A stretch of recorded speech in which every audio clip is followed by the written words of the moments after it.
The drug unit has charged 2 people in connection with a large marijuana seizure.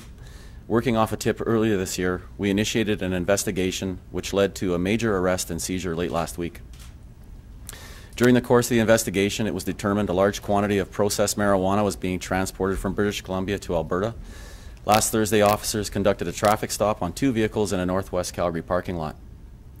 2 people, a man and a woman, were taken into custody, and roughly 120 pounds of marijuana was seized from the vehicles. The drugs were contained in dozens of heat-sealed packages and then stashed in dark black colored garbage bags. The approximate street value of the drugs is $535,000.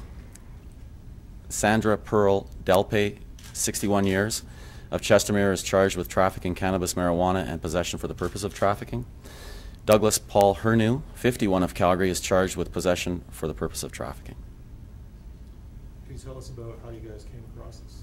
It was a result of a tip. So our investigators started their investigation, and it led to this seizure ultimately.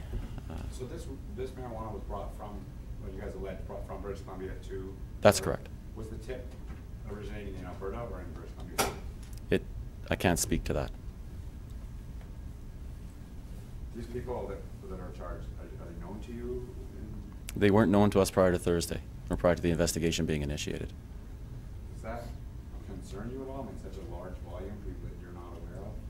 You know what I mean? Well, we can't know everything, and it is certainly a significant seizure.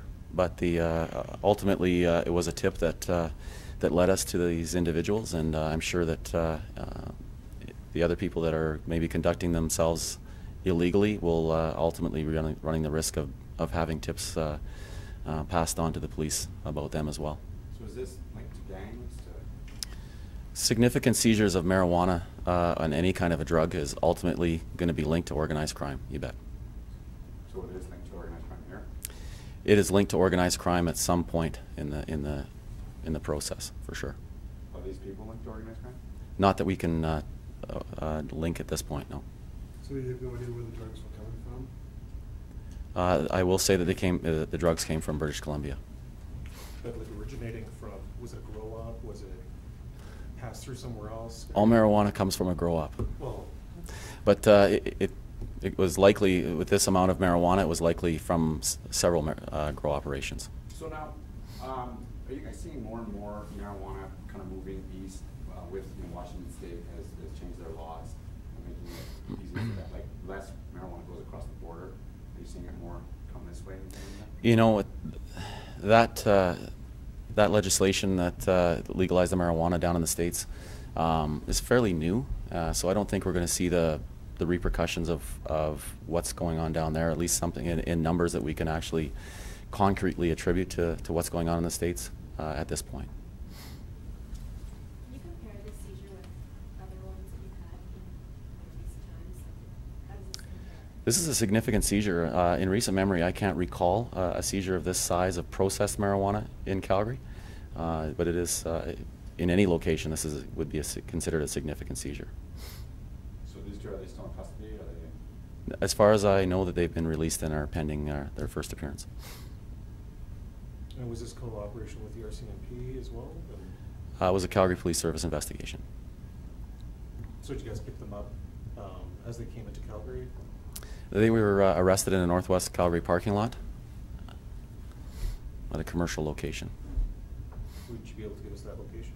It was just in the vicinity of Sarcee Trail and Stony Trail, a commercial parking lot in that area. Can you tell us what they were doing there? They were exchanging marijuana. So a portion of the marijuana that was in possession of one individual was being passed over to the other individual at the time that they were arrested. So one person brought it from BC and was giving it to another person? That's correct. A portion of it, not all of it. So and the rest of it was already here, or? It was all contained in one vehicle initially, and portion of that marijuana was being transferred from one vehicle into another when the arrests were made. So it was probably other drop-offs.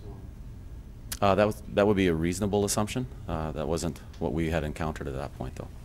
So are these two people known to each other? I'm sure they had to have been, yes.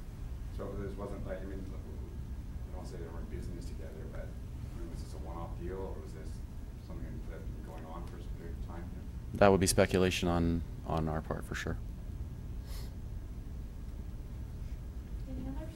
Did you talk about when you received the tip? I can't remember. Tip from the public that started the investigation. The only thing I'll say about that is that it was earlier this year. Do you guys have any stats about tips from the public that lead to seizures like these?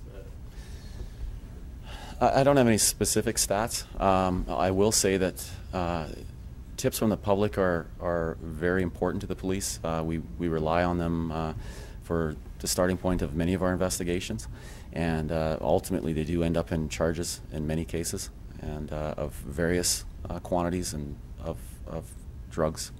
But in this case, it was a very substantial tip. Can you actually just talk about, I mean, the ages of the people involved seem to be a little higher than what we normally see. Right. Can you kind of speak to that? It is a question that we have, and we're looking forward to the explanation for that coming out in the courts during the course of the trial. Do you have a next court appearance for the September? I don't. I'm sorry.